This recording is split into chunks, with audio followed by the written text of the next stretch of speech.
Dr. Matthew Campbell. I am an instructional associate professor here in the College of Performance Visualization and Fine Arts.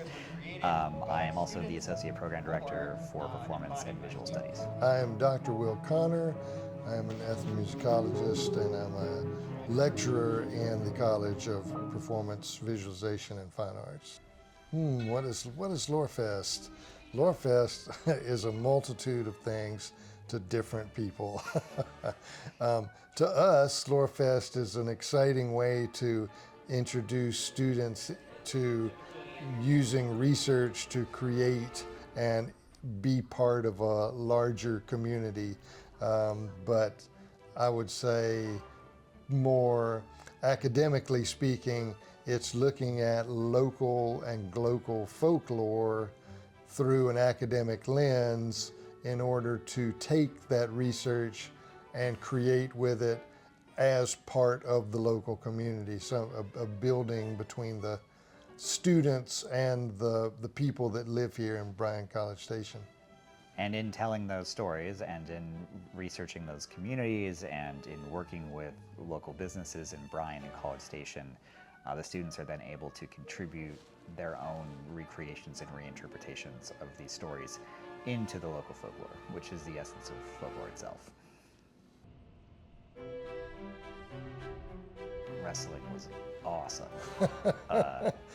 So the story behind this is last year we've been bringing Houston Carson to class to teach lectures on wrestling, and then in talking about this last summer, I believe you had the idea of adapting the folklore stories into wrestlers, or I had an assignment, I don't remember, but out of that grew, well, wouldn't it be great if the students were able to work with Houston and create wrestlers or instantiations of their folklore characters through professional wrestlers.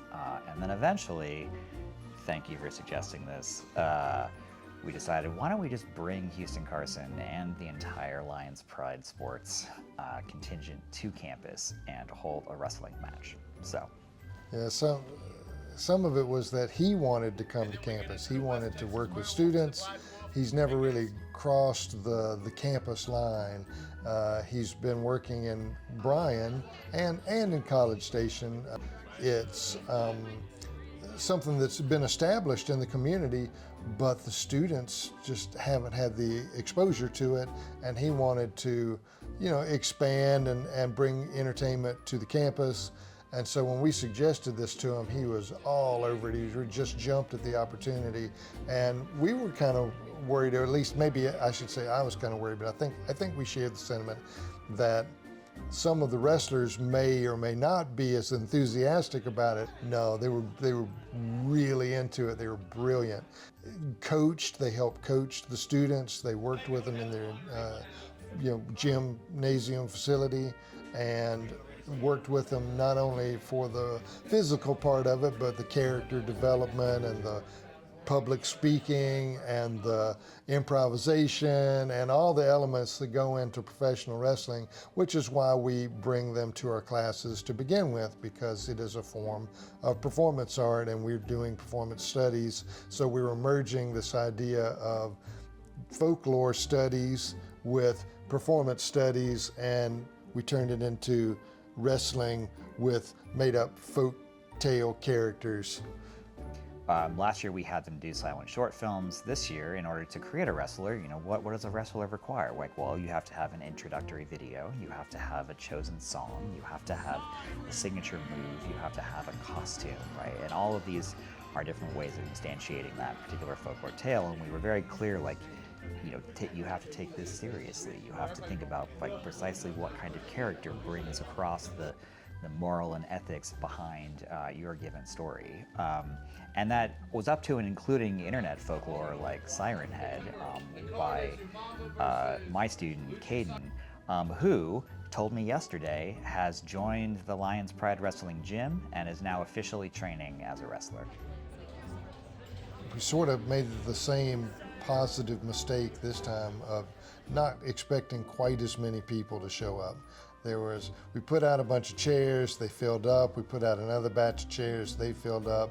People started walking up and filling up, and by the end of it, it was standing room only, and it was well over 200 people. I kind of lost count, but it was impactful just for people walking by.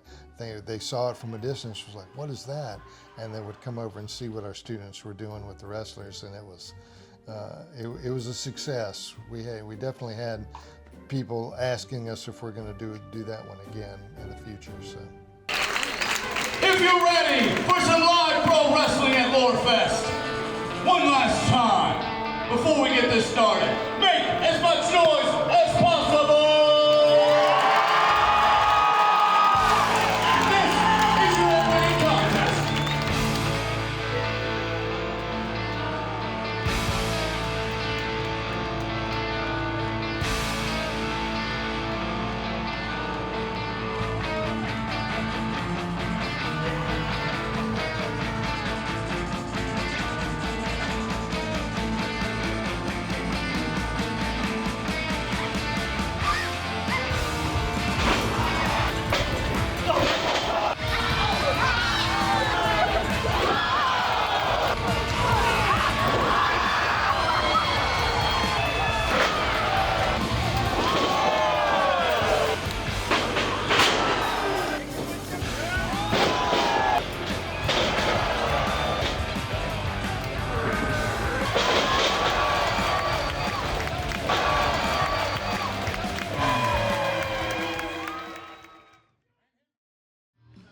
This semi-main event is a tag team intergender wrestling match.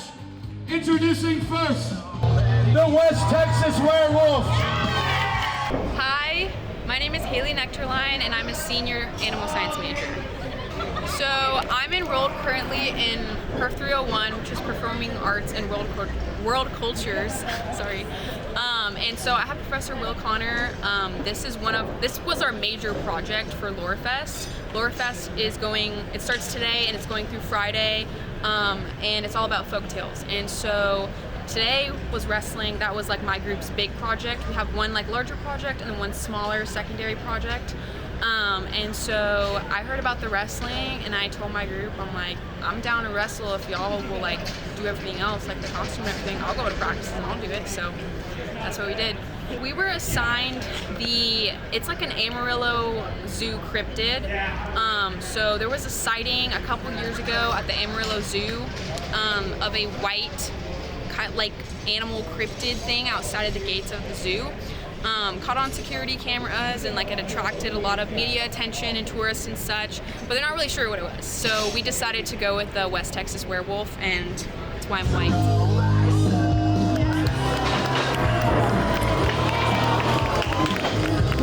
I had to go to 2 pro wrestling practices, trainings essentially, and learn some of the moves. And then after that I had to go to my dress rehearsal with my team and with the opposing team, and we kind of practiced all the moves we were going to do. And I'm going to be honest, it's more physically taxing than it looks. You know, like I definitely underestimated the amount of athleticism that these wrestlers have and that they have to be able to, you know, perform these moves.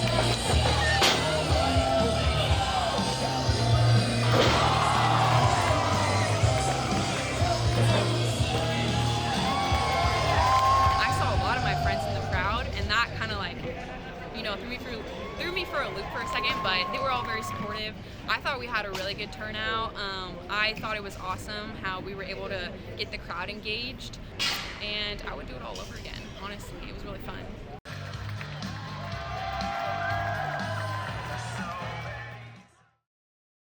Muñequita and the Guardian. I was La Muñequita and my partner was the Guardian. It was great. I was really nervous at first because I'm not really active. And then the first day we went to go train, everyone was doing good. He was there, these two, they were all there, and they were doing really good, and I could barely do the push-ups. So I was like, dang, like, this is gonna suck for me, but everyone was really nice and it was really fun, and they like helped me and taught me how to do it safely. So that was nice. It was super fun.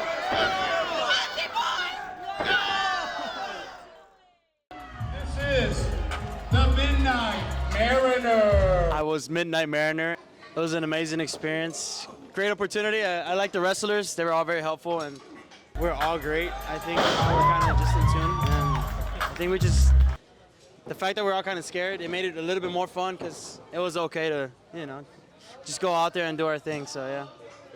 So I would definitely do it again. It was fun, and I even told Hendricks that if they need an extra wrestler, to hit me up, and I would love to learn a couple of tricks and actually get up there and do something crazy.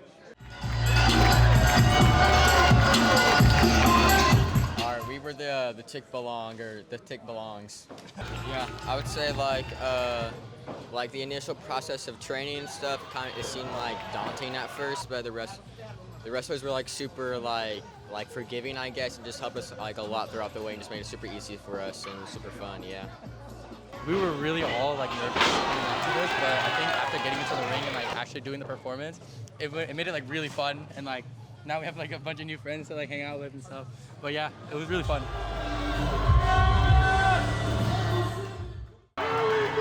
He is the hairy man of Round Rock.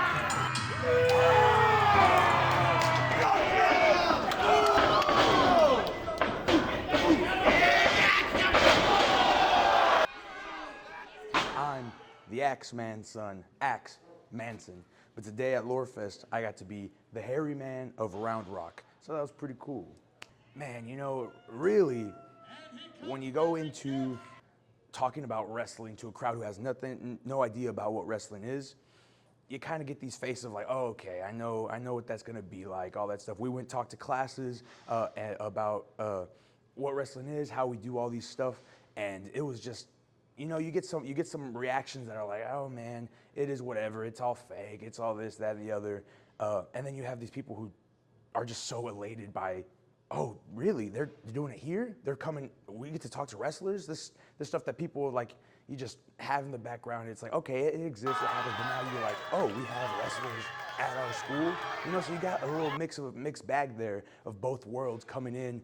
And today it was just, I was expecting. I mean, we're wrestlers. We've worked in places where we have hundreds of people, thousands of people, places where we had tens of people, if even, where there's more wrestlers in the background, in the backstage than there are audience members in the crowd. So I was fine for whatever because I'm in it for the love of the game. It is all whatever. But man, they showed out today. It was crazy to go out there, and I had my match, middle of the show. Great reactions. The crowds loved it. They were full into it. They were invested. But then I like to get out whenever my match is over and walk around, be a part of the audience, kind of just gauge what's going on. And I was seeing more people who weren't even part of this class to come in for Lorefest, and they were just funneling in. They heard the noise, they heard this, that, they saw a big crowd gather up, and they just kept coming, kept funneling in. And it was just like, yes, I think we got them. I think night one was a success. So that's more than I was expecting, and that's great right there. Partner, he is the certified playmaker. This is Trey Hendricks. So you know who it is, man. It's the certified man, the certified playmaker, Mr. Dre Hendricks himself. Mr. Main Event, Mr. Takeover the show. You already heard the name. You heard the people cheering for the main guy. You know what I'm saying? You know how I get down. So during this whole experience, we had the opportunity of talking to the college students beforehand and saying, okay, we want you to do this match, we want you to do this match, we want you to do this match. Starting of it, I was kind of worried about it because I'm like, oh, they're not going to understand it. They're going to understand what we're doing. You know what I'm saying? It's going to be hard. But no, the college students really came in. They did what they had to do. They paid their dues, and they worked their butts off, and they performed like superstars tonight, which I think that was my favorite part of the night, was seeing every single college student that was in the den with us actually performing what they've been working on, and then like seeing them actually do it kind of like brings like a little bit of tears to your eye, because you're like watching like a student or somebody that you trained yourself do what you just taught them to do on the show in front of people, so the crowd can connect to them. And when they were doing it, like my emotions just went all over the place, because I did not expect the college students to do what they did, but they did exactly what they were going to do, and they showed out and showed that they Texas A&M students, and we shouldn't have no low expectations about them at all. So.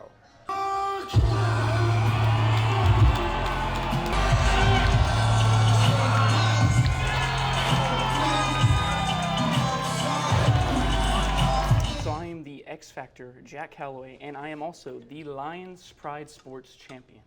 What's cool is we got to talk about wrestling to classes, and it's really cool that this opportunity got us here to this large crowd. You know, they say there's a fighting spirit at Aggieland, and tonight they showed it, they proved it. There's so many students that came out, and I mean, y'all saw the crowd, you heard the noise. It was really amazing. And yeah, that's what got us to Lorefest, talking to classes, and then one thing led to another. The creativity from the students, I mean, some of these kids have never ever wrestled on shows. They didn't barely come to training, and then they went out there and performed. I mean, that's admirable, and I really enjoyed it. Please join me in welcoming Master Biwa performer, Yoko Hiroka.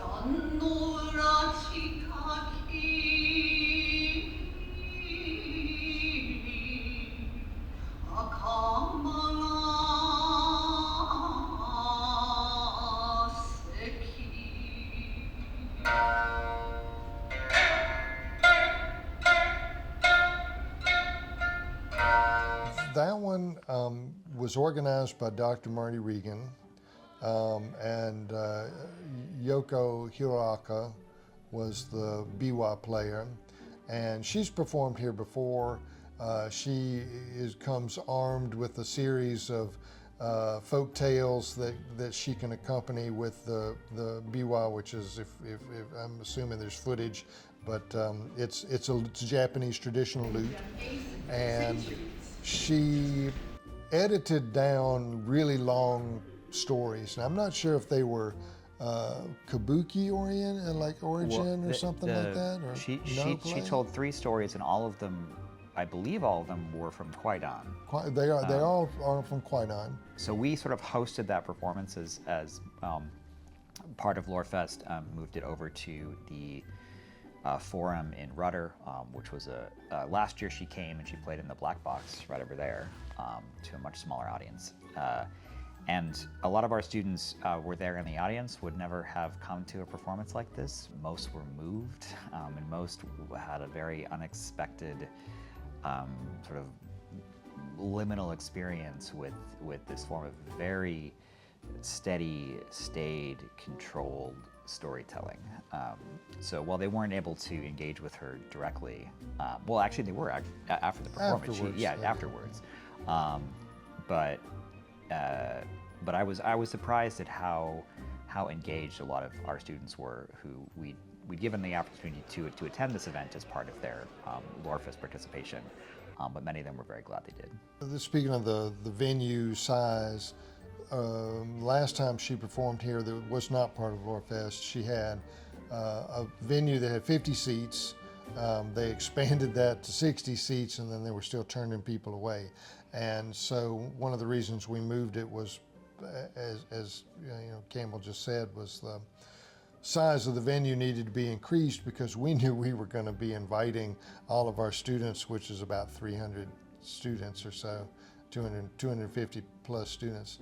So we ended up filling up the venue. That was something that I didn't know was going to happen. I just knew it was going to be, cozy, nice audience. But I think there were something like 3 or 4 seats left. It was a full house, so we were very happy about the participation with the students. And like Campbell said too, is that I got lots of compliments afterwards. So thanks for bringing this one out. This is very different from the wrestling the night before, and I would not have gotten a chance to see sort of this type of performance. So I felt like it was impactful in a different direction, which is good, because we want each night to have impact in various ways. So that fit the bill quite nicely. And they're creepy tales, so always a bonus.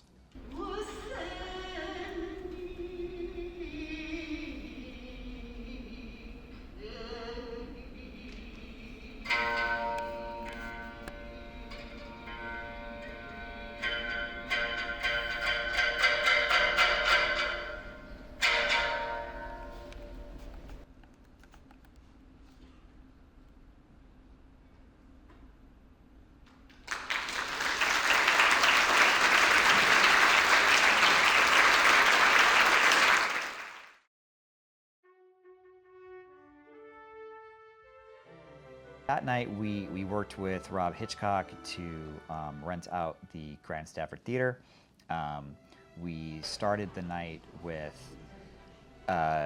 cocktails created by students based on their folklore tales. So the students collected all the non-alcoholic ingredients, and then we worked with the amazing bar staff, Lindsay, Hitchcock, behind the bar to recreate those student concoctions. And a lot of students were really just, wow, someone's drinking my drink. Like, yeah, that's how cocktails work.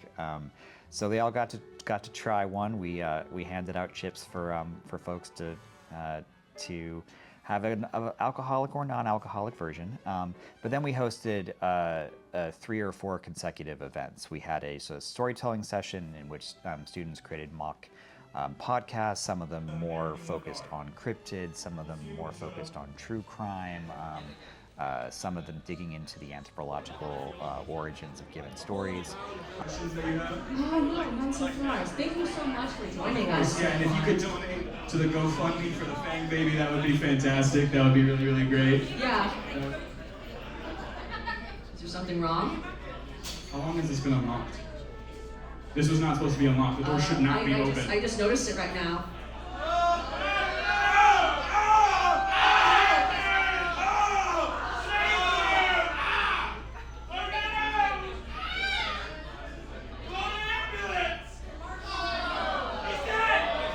Oh my God.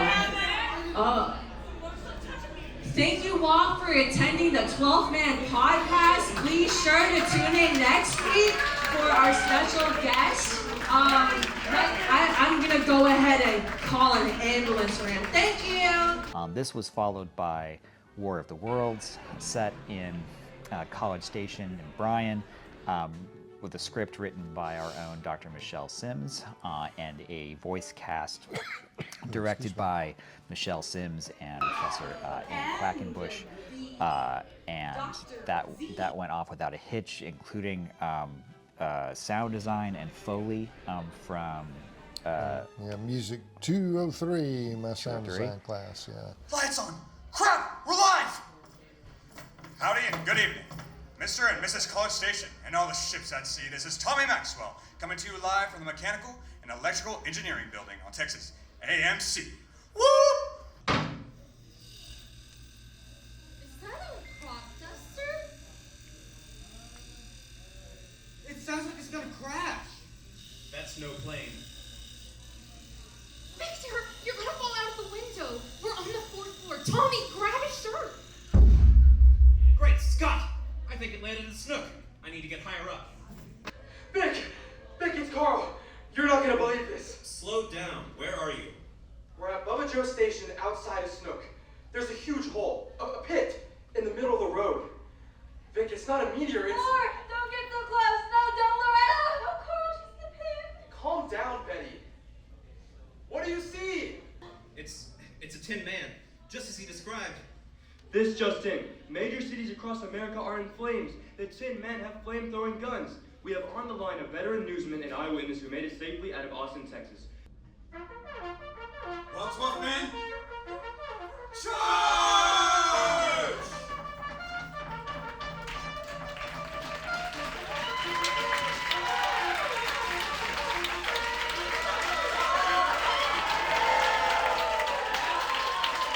Howdy, I'm Trace McDonald. I'm a freshman.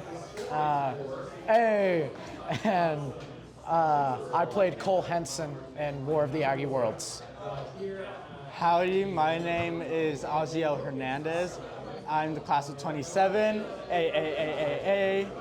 and I played Fish Dorman, Fish Jackson, and Fish Jones in War of the Aggie Worlds. The story was totally up to Professor Michelle Simmons. She let us have a lot of freedom with the characters. She helped us to discover who we wanted our characters to be. Cole was kind of like an early Aggie frat boy, in a way. She told us the history of project houses and the Corps of Cadets surrounding 1938 and everything. And how radio hosts were and being out of dance in Savisa Hall. So it was just more than anything researching the time period and knowing what was going on in College Station at the time. So for me, because so I did have my main fish character, because I already had the costume of a fish in the Corps of Cadets, they just lumped all the other fish roles into myself. And that was a little bit complicated just because I did have to find like a different accent or a different voice for each fish role that I was doing. But ultimately, I think it really blended in well together simply because I already did have my fish costume and because a lot of the fish, apart from Fish Jackson, really just like popped in and popped out. So that was really interesting. And then also just being like, adding a comedic aspect to it, to being like, that was comedic to me. And because they're playing fish, freshmen, I kind of like to play them off as like kind of like unknowing or like kind of dumb, right? They don't fully know what they're doing. Well, the end of the night had two more things. There was a podcast presentation by doctors Joey Lopez and Johnny Guajardo, and they talked about Aggie folklore, which is quite interesting. And Joey he teaches here, but he's a graduate of UT, so he kind of kept injecting counter ideas, counter lore into the discussion, which I thought was quite well done. And they were very well researched, but it was a very casual, interesting discussion of things that you think about all the time because they're in front of you, but you don't think of them necessarily as Aggie folklore. You think of them as, oh, there's this story we know about over here, this building or this statue or this, event that happened on campus. And that was really nice. I hope the students enjoyed that one. And then the last thing of the evening was 3 dungeon synth and dark ambient bands from Austin came to grace us with their musical presence for Halloween. And they were absolutely phenomenal. All 3 of them were very interesting, brought different playing techniques and some technology with them that was fitting. Well, for example, one of the artists, Black Magic Cyborg is the name of the artist, and he had synth controllers set into like cow skulls and goat skulls. And I asked him where he got them from, and he said, oh, my uncle works on a farm. He just gave me a bunch of bones, so I turned them into a musical instrument. I was like, this is brilliant. Perfect for what we were doing, right? And so it was a very lovely cap to a night of really lots of interesting stuff.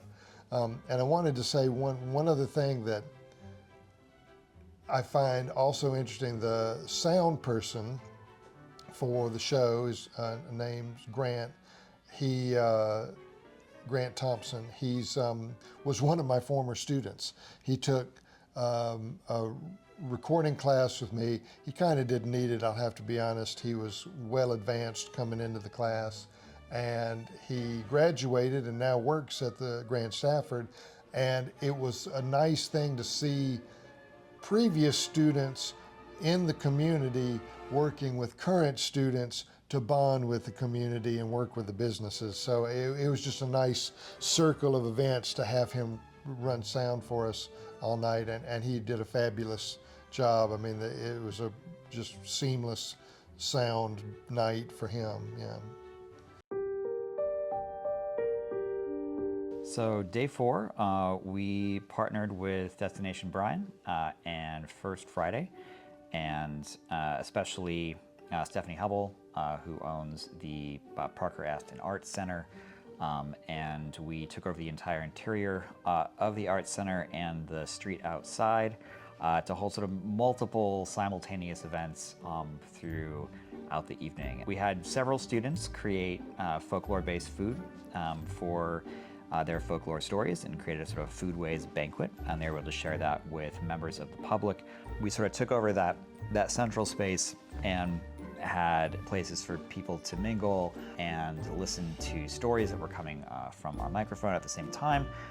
We had 2 booths set up outside of the Parker-Asitn that were hosting carnival-style games based on folklore tales. Throughout the night, we had several stage performances as well.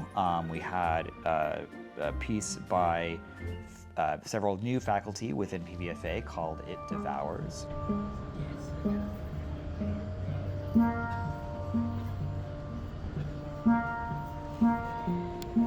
Is this what you want? Is this what you want? Right after that, we had our puppet spectacle with our visiting puppeteer and theater director, Victoria Snaith, to help students create folkloric, full-size walkabout puppet creations that participated in a Lorefest spectacle alongside Music 381 experimental ensemble members that built a Texas personalized vozembouch, which is originally a Slavic percussion instrument, and they took the idea and made their own versions of it. It's a thing that you beat on the ground and play it with a stick, and they used their own inspiration of folk tales to create that to coincide with the puppets that they were going to work with for the spectacle. The spectacle itself is also based on a Slavic or Eastern European tradition of cleansing an area, driving away evil, and making the harvest safe to collect.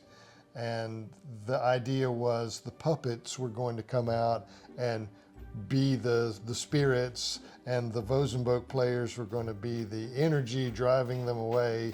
And so that's what they did. They reenacted that sort of in the streets. But we definitely have Victoria to thank for that. That was really well put together and lots of fun.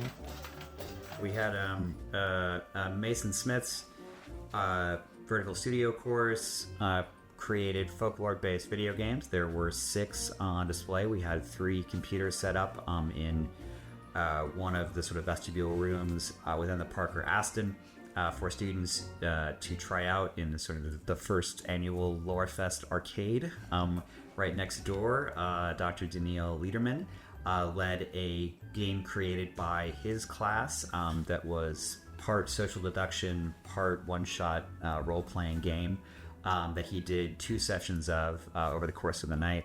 And in the back of the Parker-Asitn, myself and Dr. Edgar Rojas and Ann Quackenbush have been working on our initial performance for something we're going to be adapting for the Galveston Railroad next spring break.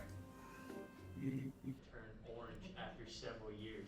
So we worked with Joey Lopez and Rich Cooper from the English department to host a research symposium with invited papers from Italy, from Assam, from India, and also invited guests from Houston and Dallas to lecture on elements of occupational folklore, folklore and nationalism, and other similar subjects. We held 2 amazing panels, one of them entirely on Zoom and international. And closing out that conference, we had the amazing Sandy Stone as our keynote, who told a long-form story that she was taught by, I believe, the leader of the Incredible String Band in San Francisco. She replaced the previous lecture she was going to give with this amazing storytelling session, and I have never seen so many rapt people in one room. It was amazing. And then we ended. Oh, the second part of the night was the artists in residence, Slow Danger, had their final performance as our guest here at A&M at the Black Box. It was a piece called Abyss, and there's such a good backstory to this piece. One of the two artists, they live in Pittsburgh, but one of them is from Texas. And his father apparently has stories of the Goatman from Lake Worth. And so he interviewed his father about the Goatman, took those interviews and used it to inform their abstract interpretation of encountering the Goatman. Chairs. It was a brilliant way to end Lorefest with something that was a creative output mixed with ethnographic research, mixed with interactions with students and faculty. It was just a fantastic, icing on the cake kind of a thing. So we're really pleased that they were able to stick around. They added one day to their residency so they could be part of Lorefest, which we really appreciate. You had the image of a person, but you couldn't tell it was male or female. Didn't say anything. Just standing in the doorway of a bathroom. So it wasn't like it. My name's Anna Thompson. I'm co-artistic director of Slow Danger. I'm Taylor Knight. I'm the other co-artistic director of Slow Danger. And we're a multidisciplinary performance entity based out of Pittsburgh, Pennsylvania, creating movement, sound, and other kinds of work. Yeah, and we're here at Texas A&M as the inaugural new work development artists in residence for their new program through the College of Performance, Visualization, and Fine Art. Been here for the past couple of months working on two works specifically, one titled Story Ballet, which we have been working on with a cast of 3 other dancers, and then a duet that we've performed here called Abyss. Yeah, so the performance is a bit of a staging of a work that we've been in process with, mostly with other dancers, including ourselves, but these Abyss kind of pop-ups, we've been calling them performance interventions in club spaces or alternative spaces, and this is the first time we've performed it inside of a black box. So the other times that aspects of this performance have been performed, it's been in a boat warehouse rave or a club in Amsterdam.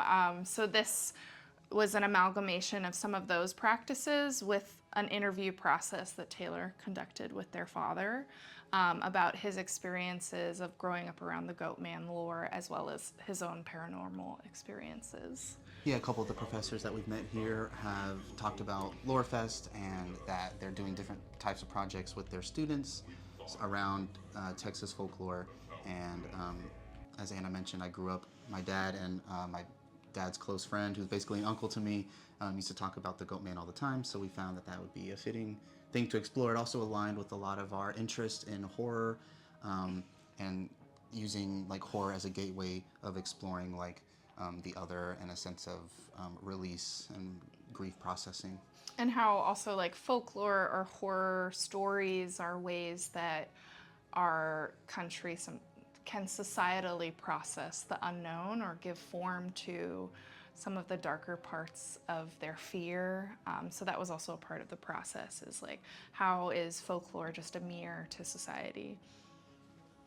A big part of being down here in Texas for 2 months, I am originally from Texas, so I have a lot of family in the greater area.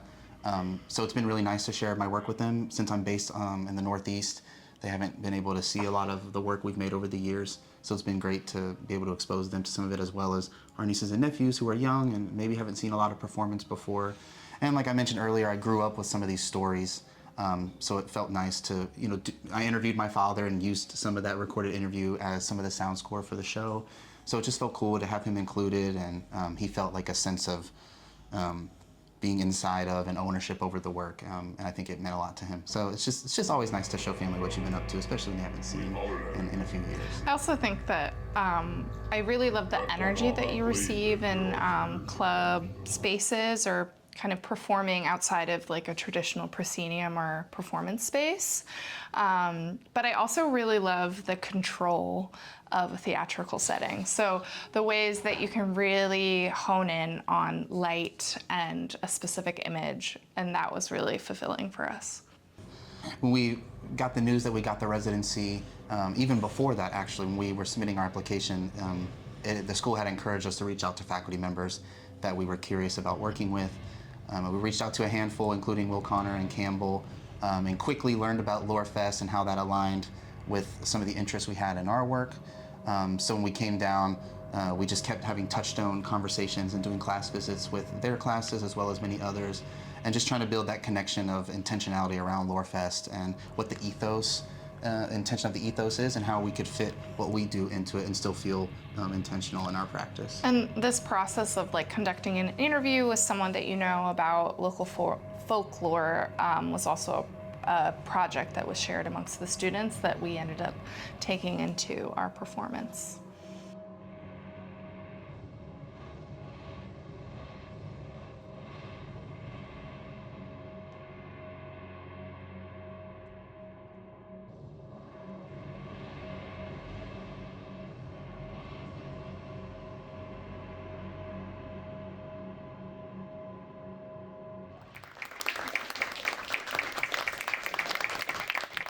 One thing that I think that we want to maintain for Lorefest in the future is it's an engagement with the community. We're working with local businesses, we're working with local groups of people.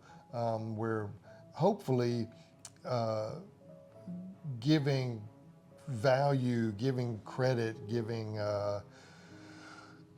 cultural significance to the things that the students are using to engage with and create something out of, and therefore that we just hope that that brings joy, of, if nothing else, to the local people, that we are incorporating them into education and that the education gives back to them in the form of creative culture.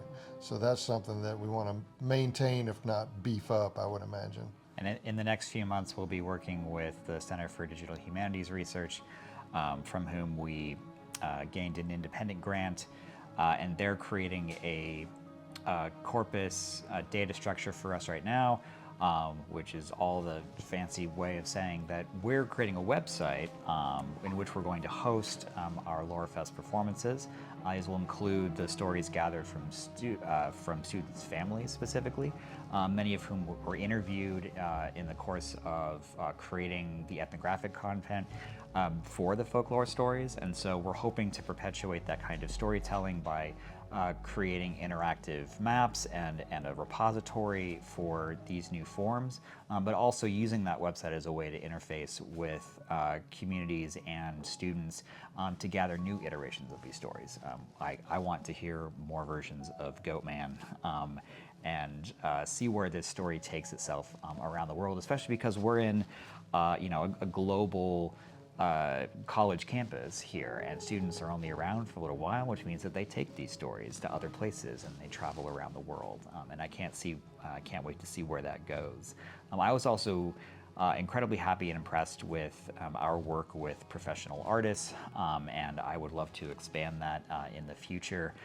We've brought in filmmakers and playwrights and actors to help students kind of cultivate these performative skills, because most of these students are taking this course as an elective and are not coming from performative backgrounds, and seeing them gain those new skills that they'll then be able to apply to their own disciplines is really rewarding. But this year, yeah, we kind of upped our game in terms of working with local theater companies and local artists, and being able to facilitate those connections was fantastic.